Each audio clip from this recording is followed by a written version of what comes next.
Hi everyone, I'm Vandana Rai from Immigration Advisors New Zealand.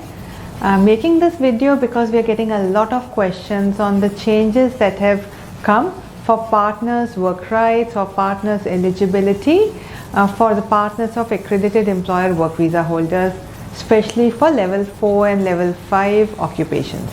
So what are these changes? Who can support a partner for a partnership-based application? Can you still support your kids if you cannot support your partners?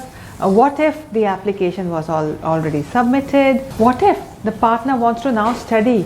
Would converting to a student visa risk not being eligible later on for a partner's application? So we get a lot of these questions, and please keep listening to this video because I will cover all these questions in here.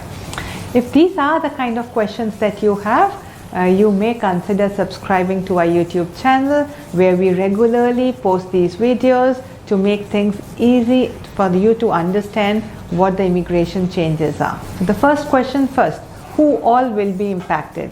So partners of accredited employer work visa holders who are on a skill level 4 or 5 occupations and who do not have a pathway to residence would be impacted with this change.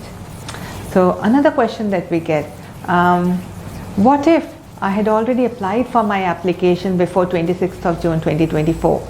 Would I still be eligible? So yes, if your application for a partnership-based application was submitted before 26th June 2024, then just relax. These changes will not apply to you, nor to people who are already holding a partnership-based visa as a partner of accredited employer workers and scope 4-5 occupations. Another question that we get, what happens to dependent children? Are dependent children also not eligible? So yeah, unfortunately yes. If the accredited employer work visa holder is not able to support the partners, are again not able to support dependent children as well.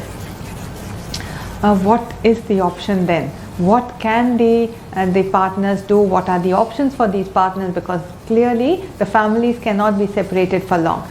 So I would like to convey here that the one option that you have is to apply for a visa on your own right. It could be a visitor visa, a short-term visa to come and visit the family, for the family to be together, a short-term visa so that the child can meet the parent, the couple and the family could be together. That's one option. Other option could be if you want to consider applying for a student visa, if you want to consider applying, if you get a job and want to consider applying for a work visa, again you would be tested against those relevant instructions on your own. So these are all the options that you may have as well. Another question that we do get at times is, there are a lot of partners who were eligible to apply for a partnership-based application, but instead they applied for a visitor visa because of so many reasons. Some of them would not have enough living together. There would be others who wanted a visitor visa because the processing times were much faster, or for whatever reason. So if somebody is holding a visitor visa general, but the intent was to be with an accredited employer partner, then what? Does this change also impact them? So my answer to this is unfortunately yes. So if you are a partner of an accredited employer work visa holder, you've already submitted an application, or you are currently in New Zealand, but that application or your current status is not a partnership based and you are on a general visitor visa, then unfortunately the new changes that came on the 26th of June 2024 would apply to you as well. There are different scenarios that people are in. One specific question that I have got and I would like to clarify here for all the viewers is, I am an accredited employer work visa, this is what the question says, and my partner was on a partnership based visa but wanting to study. So changing into a student visa from a partnership based application, what happens then once the student visa finishes? Because I have a 5-year visa, and would my partner not be eligible then to come back as a partner? So my answer to that is just relax. If you ever held a partnership-based visa before 26th of June 2024, then whether you continue to be on that visa that allows you, Whether you change into any other visa, be it a student visa in between, and then want to come back on a partnership based visa, everything is applicable for you. You could do whatever you want to, so you still be eligible to apply.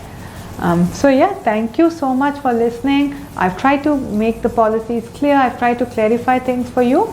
If you think that you've got into a situation where your scenarios are not covered, or you have any specific areas that you would want me to clarify on, I would suggest please put in your question. Please contact us.